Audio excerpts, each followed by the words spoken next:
Hi everyone, glad to see you again at our new episode of Chez Stephy. I'm bringing the book The Yellow Wallpaper this time, and please save those a few minutes with me. Let's go through and dig a bit on the stories that were written over 100 years ago in the last century. It's a collected short stories written by the author Charlotte Perkins Gilman.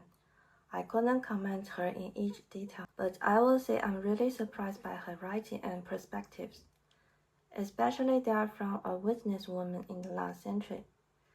The propositions and puzzles that are discussed nowadays were already being raised, and her pioneer thoughts were conveyed through her odd but particular descriptions. The first piece of story had the same name of the book, The Yellow Wallpaper. It's written in the first person, a woman who just became a mother, but she will suffer from the postpartum depression.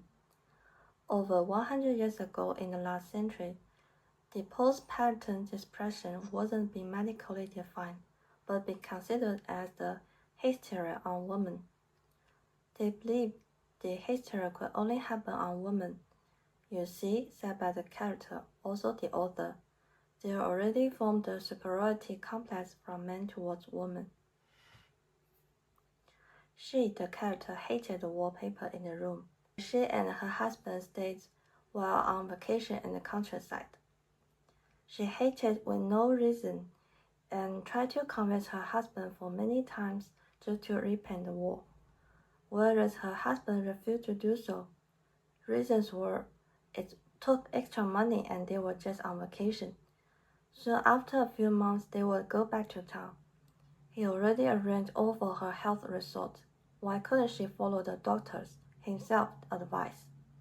He accompanied and asked his family to take care of her. The wallpaper was just a tiny little thing. Why couldn't she just ignore? However, the story gone with the opposite. The character didn't recover as planned, but even worse instead.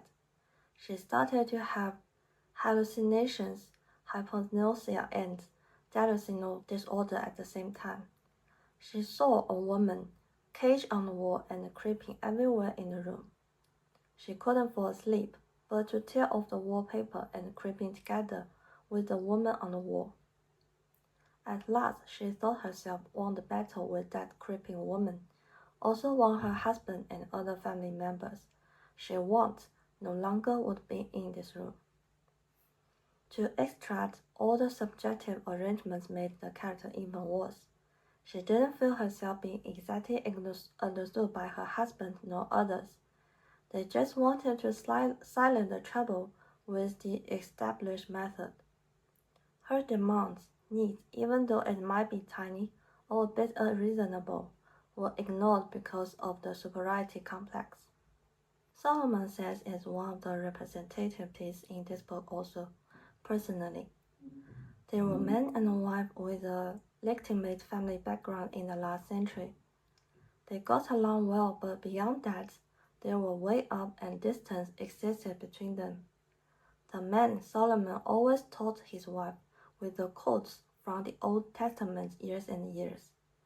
He had been generous to her, but only the stuff he thought fit his generous, not her likes and dislikes. He sometimes thought his wife was rebellious and distillery, and this was because she wasn't pure-blooded. His wife was aware the bit of deliberation in their life. Till another Christmas came, she received another magnificent but useless present from her husband. At this time, a present from her close friend finally unfolded her window. It's a spinner. From that time, she devoted herself to create beautiful fabrics. From the innominate products being sold at the female market to customized orders with the big deposits. Her husband didn't know at all. She saved her coffers gradually, and she brought all her family members, except for her husband, the just right Christmas presents in the year-end. She enjoyed the praise and appreciated when they received her presents, and the embarrassment when her husband received bunches of useless, disliking but expensive stuff as presents. She enjoyed the mercy as what her husband did, and she told her husband he couldn't be upset about this, because the woman he never forgot was also doing so, and he totally agreed with her. I didn't realize at first who was the woman in their conversation and why her husband changed that immediate and be proud of her. The time while I was writing, I realized the woman is the measuring standard towards women in different time and places. His mercy on his wife only happened when she was at the standard and behaved well. My question is, may I know the latest standard, and is there also a standard for husbands? I would like to stop and make the closure shortly here. Thank you and see you all next time.